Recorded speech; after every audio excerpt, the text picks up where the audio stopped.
Mesmo meu número de leituras de janeiro não tendo sido nada fora do comum, é engraçado que deu pra...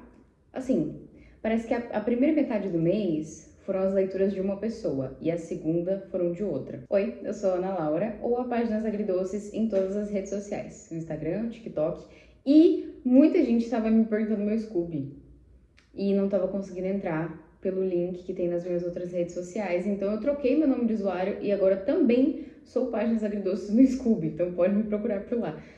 Eu prometo que eu vou tentar ser um pouco mais, sabe, em dias com o meu Scooby. No mês de janeiro eu li 5 livros. E esses 5 livros, assim, definem muito bem o meu gosto. Não é todo o meu gosto sintetizado ali num mês, mas define muito bem. Minha primeira leitura, que na verdade foi escuta, né, de audiolivro, de janeiro foi Princesa à Espera, que é o, se não me engano, o 4º livro da série de O Diário da Princesa.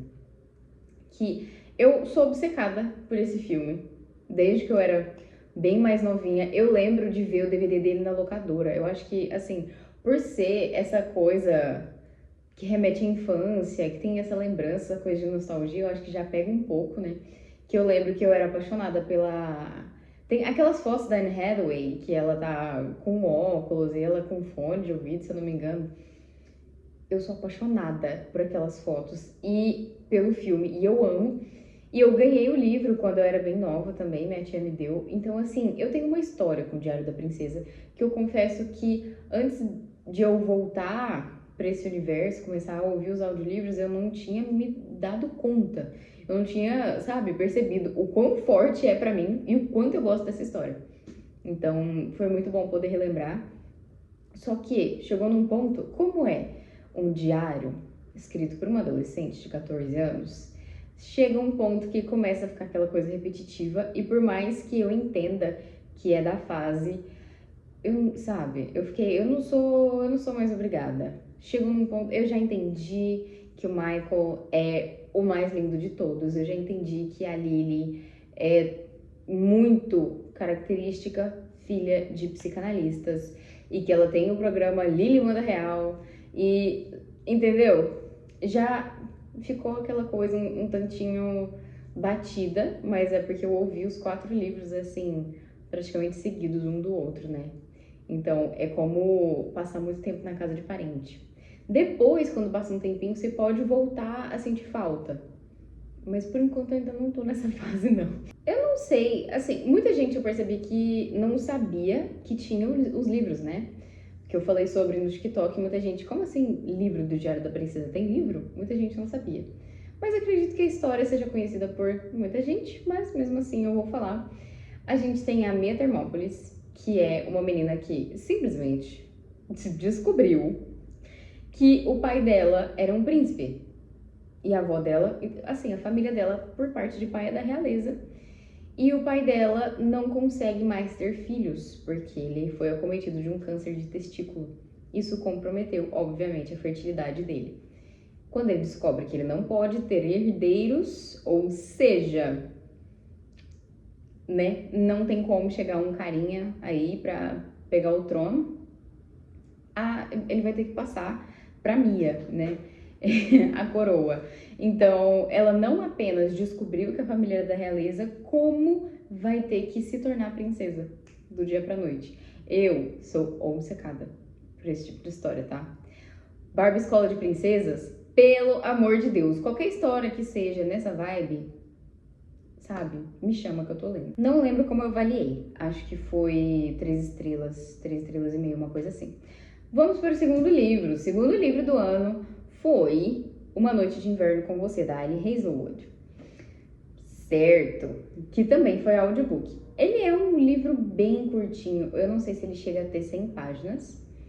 E eu falei, ainda tava nessa coisa assim, começo de janeiro, ainda tinha resquícios de dezembro, né, com essa vibe meio Natal. Eu falei, por que não? Fui ouvir e eu confesso que eu acho que foi uma leitura 3 estrelas também, eu acho que eu avaliei com 3 estrelas, porque não foi muito pra mim. Eu gosto muito da Ali, mas tem uma certa dose ali de coisas específicas que pra mim não pode ultrapassar. E esse livro em questão, pra mim, foi bem indiferente. Eu li no começo do mês, faz pouco tempo, e já não lembro de muita coisa, mesmo sendo um livro curto. Então ele não fez muita diferença pra mim. Foi um livro que foi divertidinho e que bom que ele só tinha 2 horas de duração, 2 horas e alguma coisinha. Porque serviu pra me divertir ali por um tempo, mas não foi nada que me deixou grandes impressões. E aí, chegamos em Checkmate, da Ali Hazelwood. Porque eu pensei, tá, fiquei de saco cheio. Mas eu tô com saudades daquela coisinha que só a Ali Hazelwood consegue fazer a gente sentir. Aquela coisinha que eu senti com A Hipótese do Amor, que eu senti com Amor Teoricamente. Eu falei, eu quero, entendeu? E aí, Checkmate, eu vi algumas pessoas falando que era muito bom, vi algumas pessoas falando que não gostavam, e eu confesso pra vocês que esses comentários das pessoas falando que não gostaram me incitaram mais a ler o livro do que as que falaram que gostaram. Porque eu acho que quando você lê muito os livros da Ali, e aí você chega em um e você fala, não gostei muito desse aqui, eu vejo ali o padrão, entendeu? E quando eu li o livro eu descobri que era realmente isso aí. Então aí, muitas vezes os comentários podem vir disfarçados, né? Ai, porque foi o livro que eu menos gostei da Ali, porque não gostei da protagonista, não gostei do romance. A gente sabe o que foi. Faltou uma coisinha ali que vocês gostam, que eu estou sabendo. Então, voltando, né? Checkmate, olha, eu descobri que eu tenho uma queda por livros que envolvam xadrez. Jogo xadrez? Não. Mas tudo começou com o Gambito da Rainha, que eu assisti a série e aí eu comprei o livro, inclusive o livro veio com broche e eu usei na minha ecobag por muitos tempos. E inclusive eu arrumei uma agenda para anotar e eu desenhei um tabuleiro na minha agenda e anotei as regras do xadrez, mas eu não lembro muita coisa. Eu aprendi a jogar mesmo com meu marido, mas hoje em dia a gente joga pouquíssimo também, então assim, sabe, é uma coisa adormecida em mim, mas toda vez que aparece, me dá uma coisa. E ainda é o mesmo padrão, que aí tem criança prodígio, que tem ali uma reviravolta. É o seguinte, Checkmate é assim. A nossa protagonista é uma prodígio do xadrez. Ela teve uns trauminhas aí relacionados ao esporte. Se você não sabia, xadrez é considerado esporte. Aí passa um tempo ela sem jogar. E aí ela vai, uma amiga dela convence ela, por favor, vai comigo, participa da minha equipe. Ela, tá bom.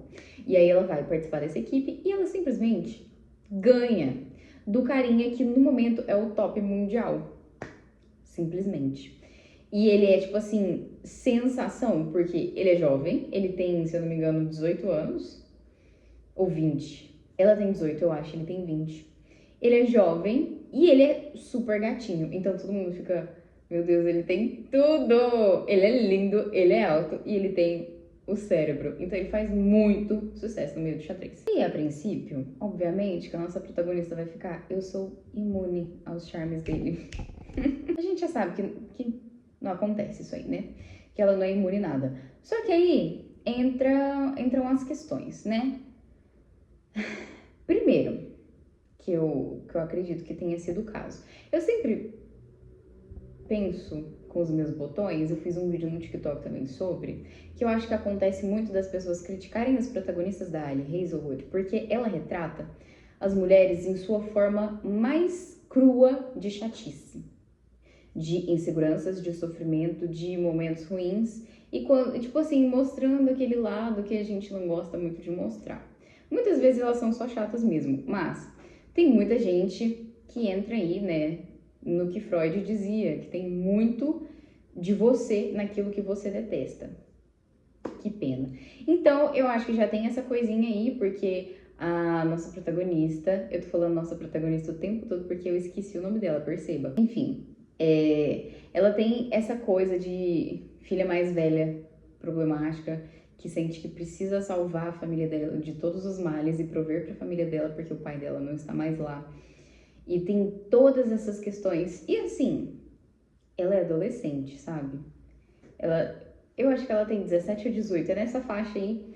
E às vezes, como a gente está acostumado, de novo, com os padrões da Ali, que geralmente elas são um pouquinho mais velhas ali e tudo mais, já estão no mercado de trabalho. E, né, quando tem uma protagonista mais jovem, pode acontecer isso daí, das pessoas darem uma irritada, mas todos nós já fomos adolescentes, vamos ter ali a consciência.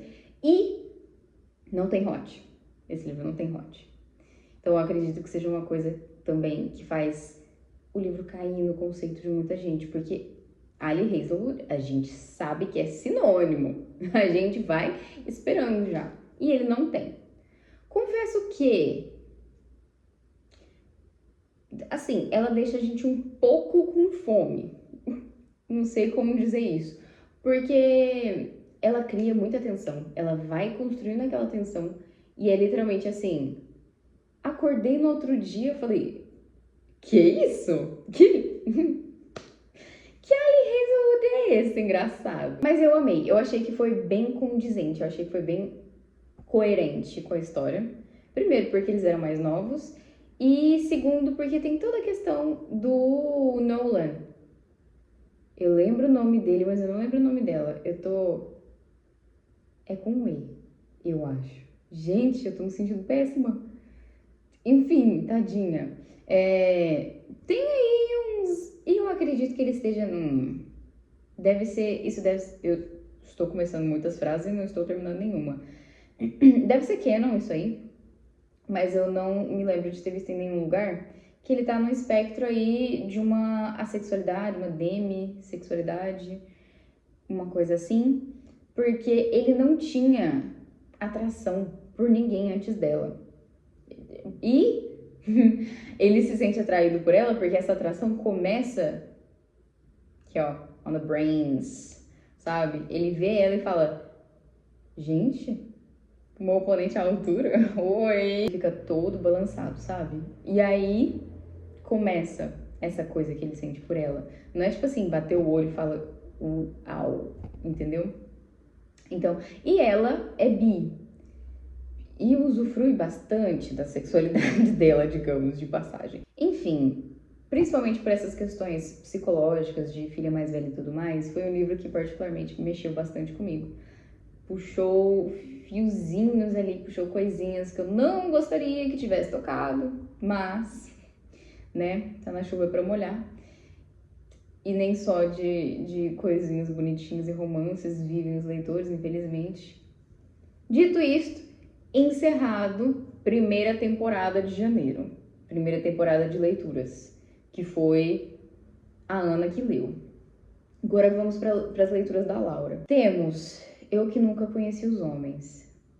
Gente, o que foi esse livro? Foi audiobook também. Até esse momento, todos foram audiobooks, tá? Se você não conhece essa história, é um livro bastante famoso, mas vamos lá. Simplesmente ocorreu, mas ninguém sabe exatamente o que ocorreu, porque essa história é narrada em primeira pessoa. A gente tá vendo os relatos da nossa protagonista. Dessa vez eu não esqueci o nome, ela não tem. Assim, talvez ela tenha, não sei, mas não cita no livro o nome dela, porque ela não tem identidade. Aconteceu essa coisa, que ninguém sabe exatamente o que foi, porque todas foram drogadas, né?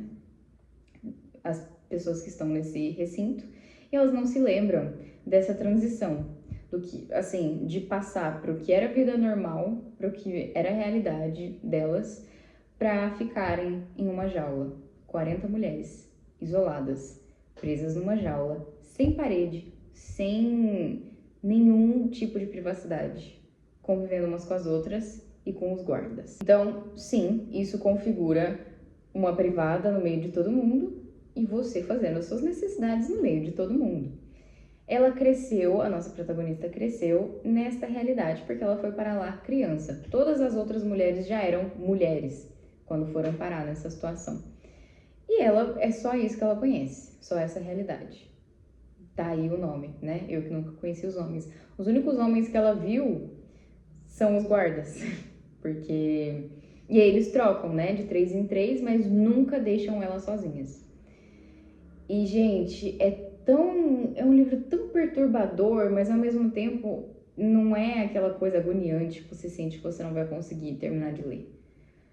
Só que, ao mesmo tempo, que é um livro muito triste e é um pouquinho, sim, angustiante, faz a gente refletir sobre muita coisa. E aquele velho clichê, mas assim, eu acredito que seja muito bom pra gente lembrar do nosso próprio privilégio. Quanto a gente é sortudo por ter as menores coisas da vida. Tem um momento, eu não lembro se eu posso falar isso, eu acho que eu posso. Que assim, elas conseguem sair da jaula, mas não é uma situação feliz, não é uma situação ideal, tá? Então não espere felicidade desse livro, não espere coisas boas desse livro, não vai esperando nada de bom.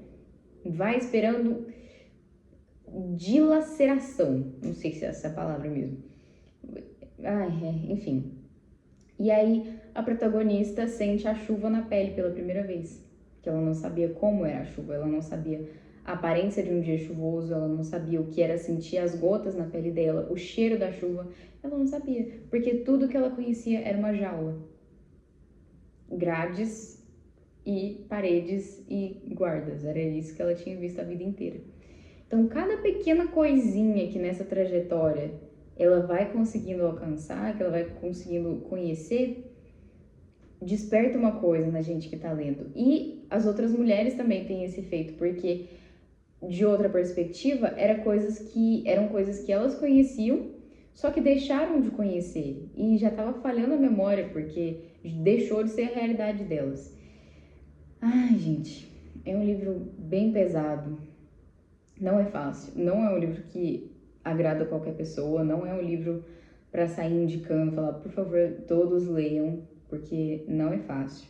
Mas se é o seu tipo de leitura, se você gosta de coisas que te façam questionar e se sentir incomodado, eu recomendo muito. As notas, esqueci de falar. Checkmate, eu acho que eu dei 4,5 estrelas. Eu que nunca conheci os homens, 4. E vamos à próxima leitura de Laura, que foi Flores para Algernon. Releitura, na verdade, do nosso Clube do Livro. Caso você não saiba, eu tenho um Clube do Livro que chama Leituras Agridoces e a gente tem um grupo no Telegram onde a gente discute as leituras de cada mês. A gente tem um livro por mês e as leituras são variadas, assim. Até hoje a gente já teve Lições sobre Afogamentos, que foi a leitura de dezembro, a Flores para Algernon, que foi a de janeiro, e no momento a gente está lendo Uma Vida e Tanto, da Emily Henry. Vem aí coisas boas. Então, voltando, nossa leitura do mês de janeiro foi uma releitura minha. Porque eu sempre peço para os meus seguidores escolherem, né? Eu peço para o pessoal do grupo votar num gênero. E a partir desse gênero a gente vê alguns livros que são possíveis.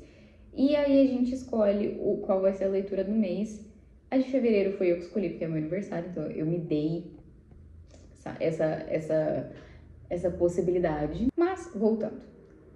Flores para Algernon conta a história do Charlie Gordon, que é um homem retardado. Ele tem um QI de 68. E ele passa... Ai, gente, esse é outro livro que não tem um raio de luz, assim... Não tem uma felicidade, uma coisa que te faça pensar... Finalmente, cara, que coisa boa. Não tem. Não tem.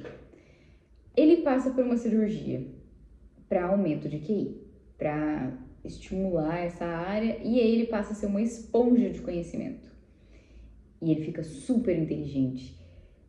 E cara, a gente vê ele perdeu o que ele nunca teve. Ele nunca teve nada nem ninguém, mas antes ele pelo menos tinha a ilusão de ter.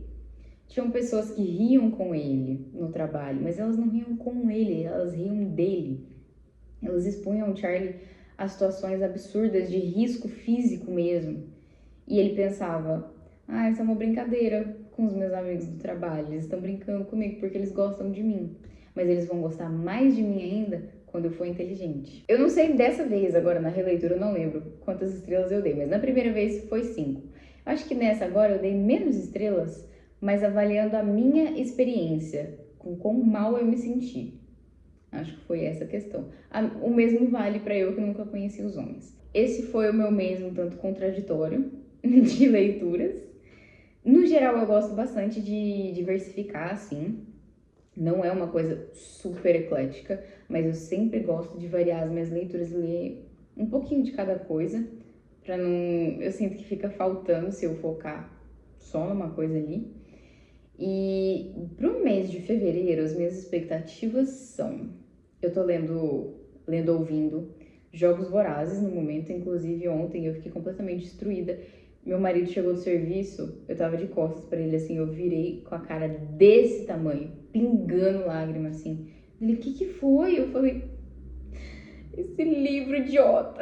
Enfim, tô passando por maus bocados pra ler, mas eu provavelmente vou dar 5 estrelas ou 4,5, dependendo de como terminar, mas eu tô gostando muito. E sim, é a primeira vez que eu vou ler Jogos Vorazes, nunca li, nunca assisti, e o único contato que eu tive foi o boca a boca e TikTok. E você, qual foi o seu livro favorito de janeiro? Algum desses que eu li você leu também? Me conta aí nos comentários. Aqui na descrição eu vou deixar o link do meu grupo do Telegram, se você quiser fazer parte.